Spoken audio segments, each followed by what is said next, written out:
سلام علیکم. امروز یه ولاگ از اصفهان گردی داریم براتون. میخوام بریم یه جای تاریخی تفریحی یه دوری بخوریم تو اصفهان.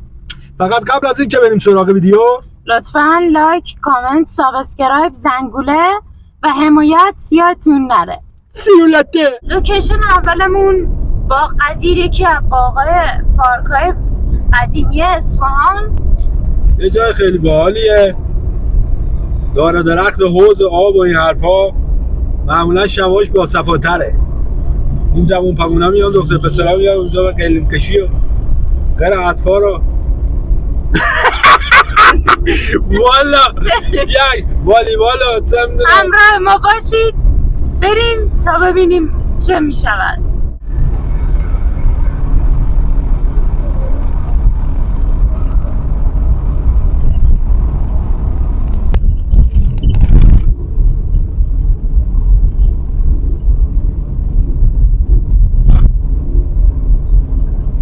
رسیدیم باغ قدیر.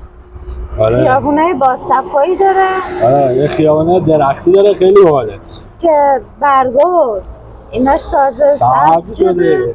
دیگه فضای خیلی شیکی داره. یک حالتی باحالی داره. ولی خب حالت تونل ماننده. حالت تونلی داره اینجا برای خودش. بریم تو ببینیم تو چه خبره. من اینجا یه 20 سالی پیش یه خاطره بدی دارم.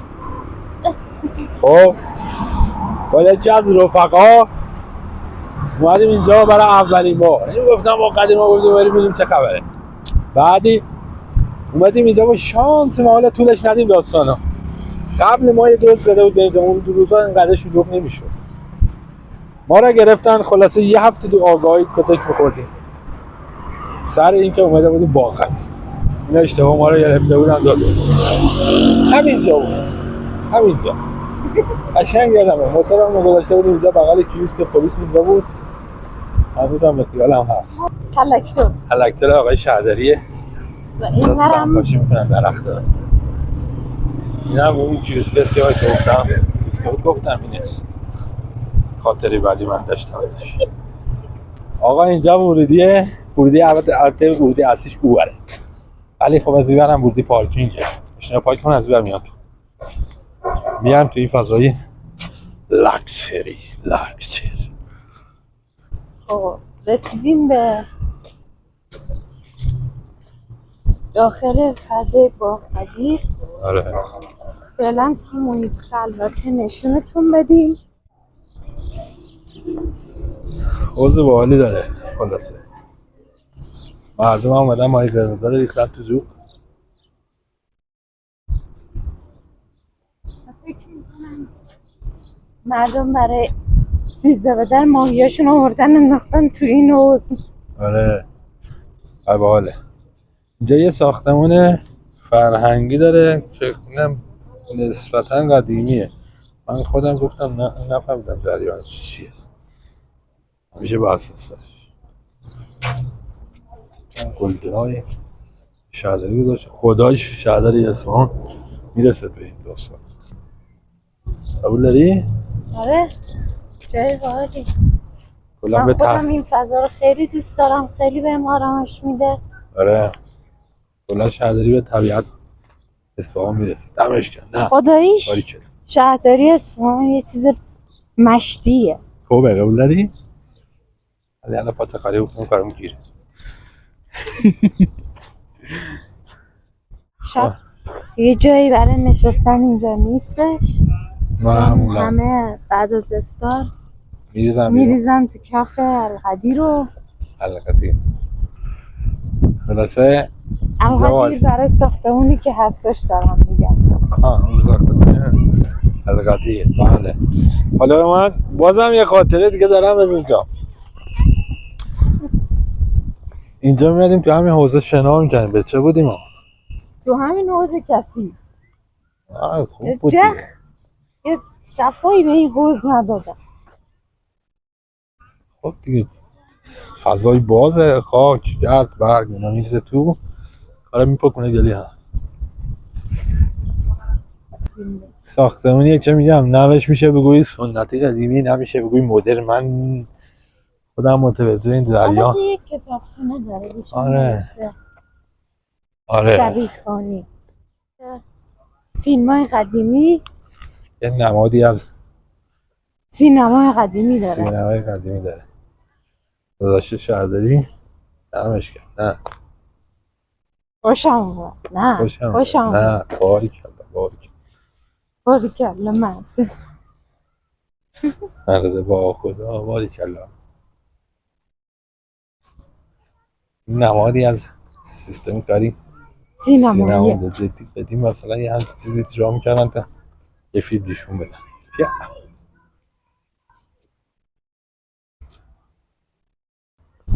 این درخت چقدر قشنگه. این درخت رو بیا نشون بدم.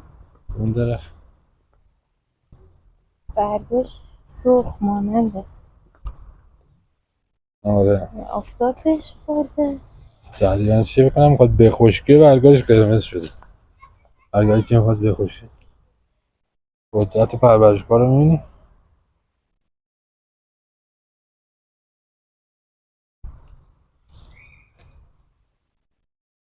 واقعی اصفهان معمولا فرقش با شهرهای دیگه اینه که خودم شخصا البته هر جایی که رفتم معمولا نمیذارن تو چمن بشینی، ولی اصفهان اینجوری نیست. یا میندازن چمن میشینن. شهر دیگه زحمتش با شهرداری. ای میاد اینا رو تعمیر میکنه، چمن رو بیاد عشق کنین، حال کنین، صفا کنین برای خودتون.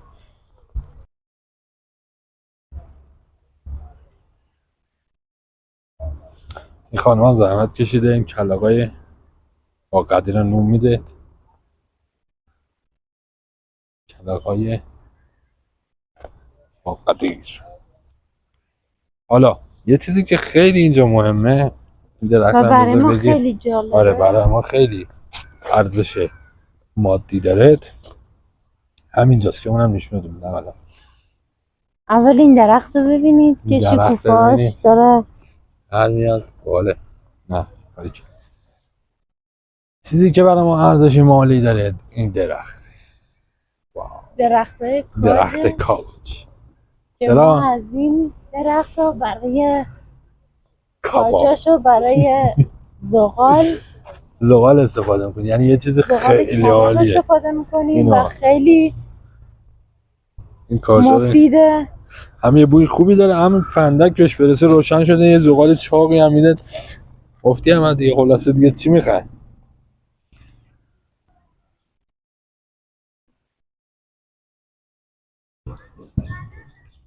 این هم مثل همون درخت قرمزی که برگش رو نشونتون دادم. کوچیکش بود بزرگش شد. اما این شکوفه‌هاش هم در اومده. درخت واقعی شد بزرگترش. و حالا برمیگردیم به این سمت که اینجا هم زمین فوتبال و والیبالشونه. مکان ورزشیه. آره این ور زمین چمنه، اون برم که زمین والیبال. بچه‌ها دارن والیبال بازی میکنن.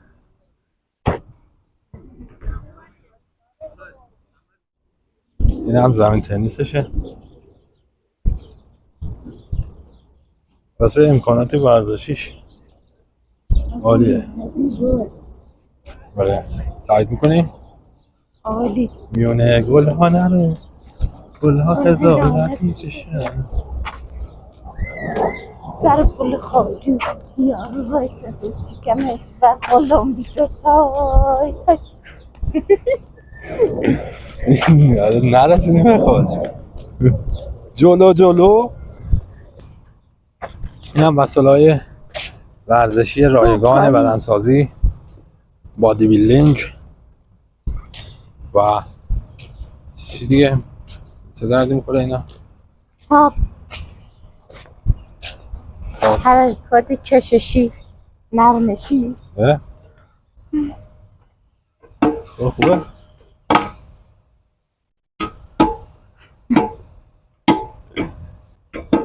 الان چه حسی دارین؟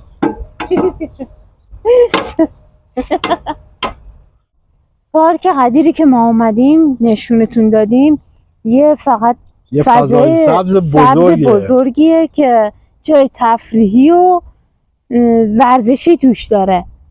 از نظر تاریخی بودن چیز خاصی نداشت. حالا فقط میگن آب و آبشار و درخت و اینجور چیزا بود. حالا هم که بریم تا لوکیشن بعدیمون میشه پل خواجو.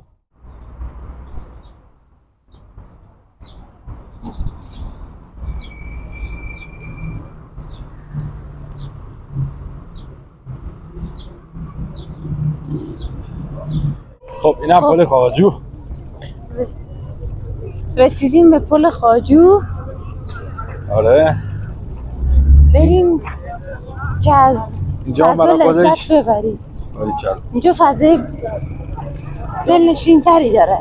اینجا برای خودش داستانایی داره که حالا تو روز باز میگم شب اصفهان شب بعدیم اینجا ماشین رد میشده دیگه بستنش و خلاص هر نام محل عبور افراد پیاده ویلچری موتوری هم میرن. شما رو 6 هم عکس چیزی کشید؟ من حسابی نکردم کشم رو 6 میرم به سلو کار کنم بعضیشون شما بعضیشون نه هیچ جایی کار هم باری چلا 6 هوا میگه مثلا گلو یه شیشه 7 سانت در 20 سانت ولی همین 6 ها اینا هم مثلا این سری عکس اینا بشه از ندارم کشم برش ببینم نه آبی اون چند دارم که از کردم سلام کردم سلامت آره اینا خوبه آره اینا خوبه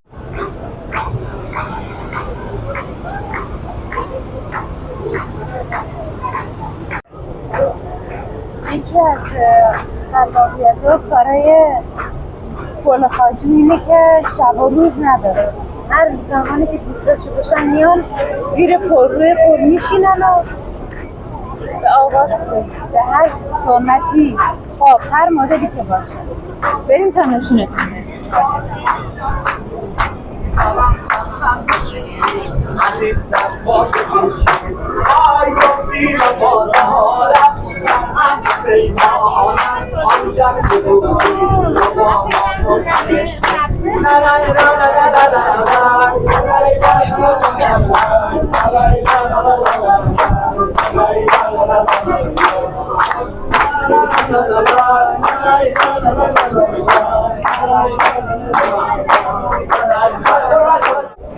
بریم ستی 2 بریم. اینجا حالت موسیقی هم هست. اونجا ستا بود اینجا سر با تیمپو معمولا این دهنه وسط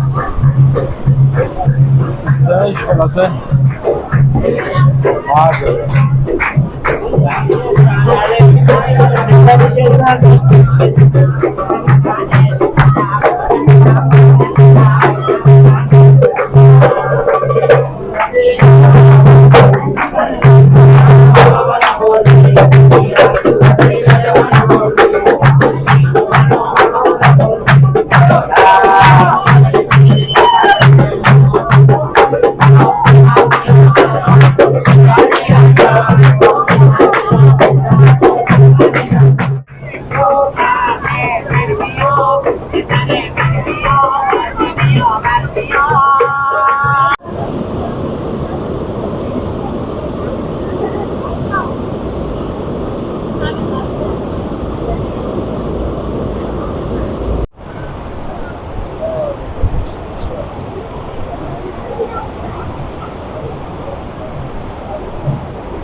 سری داستانه داره این پل خواجو که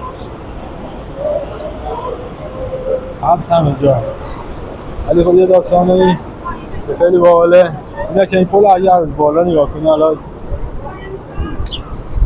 حالت عقابیه که بالاشو باز کرده و بالای این وسط سیستم بدنشه سیستمیه که قبلا شاه می اومده روی اونجا وای میستاده و از بالا منظره در رودخونه رو سیاسپولو نگاه میکرده. پل خواجو یعنی نگاه کرد نوشگاه شانش از دو بر نما داره هم از این بر و هم از نمای جلو.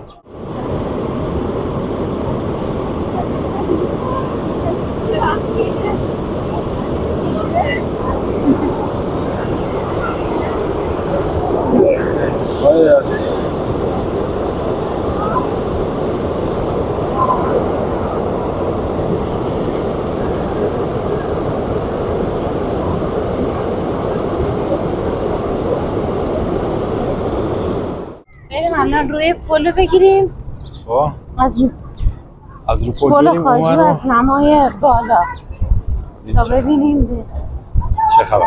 چه خبر است روی پل چه میگذره. اینجا اون خواجو.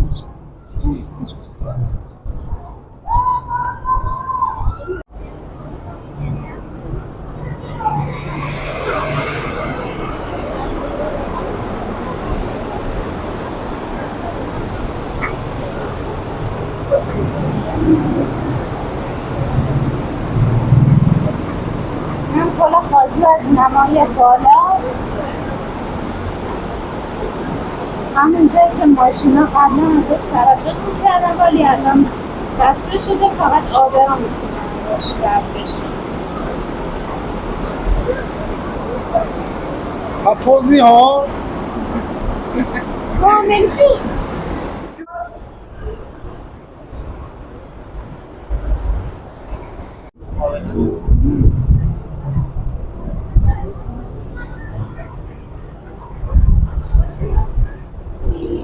خب لوکیشن بعدی میریم کجا؟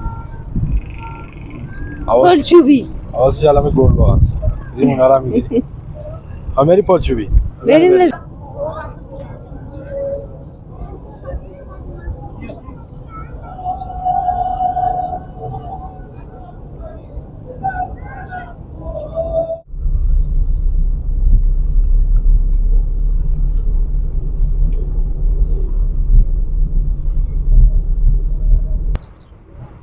منظره پل چوبی و از اون ور پل خواجو.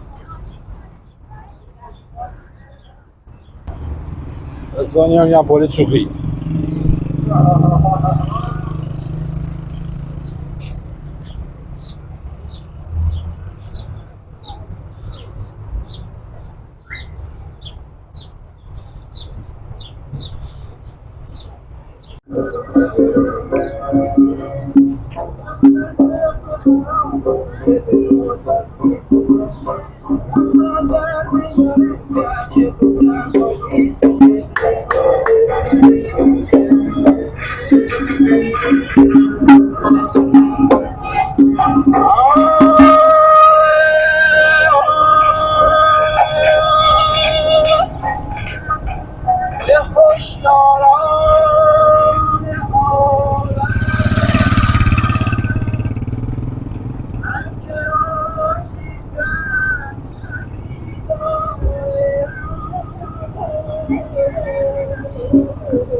سمت بالا روی پل.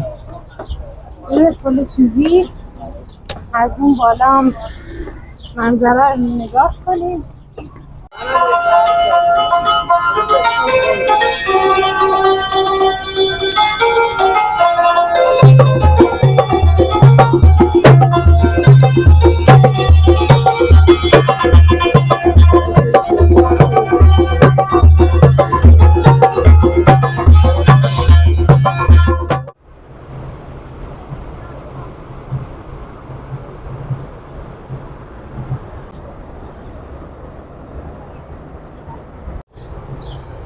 تو مسیر رودخونه که پل زیاده. آره این که پل‌های تاریخی داریم مثل پل سوقی، پل 33 پل که بعد این پل خواجو و مثل پل ها هست مثل پل فلزی، پل بزرگمهر که ماشین روه با این حرف بازی ها بله نیستم. خب دوستان همراهان گرامی وقتمون رسیده است که خداحافظی کنیم. بریم انشالله به ویدیوی توپ دیگه بیای. توپ دیگه قلیار گفتنی تو دل طبیعت صحرا و جزئی بعضی هزاری زندگی و کپاسیتی. خوش باشین. اون تا برنامه جریان اون دیگه. جریان داره یادتون نره. سابسکرایب لایک کامنت سابسکرایب زنگوله حمایت فراموشتون نشه. شیر رو چه میدونم همه این ماجرا را خلاصه. علی یارتون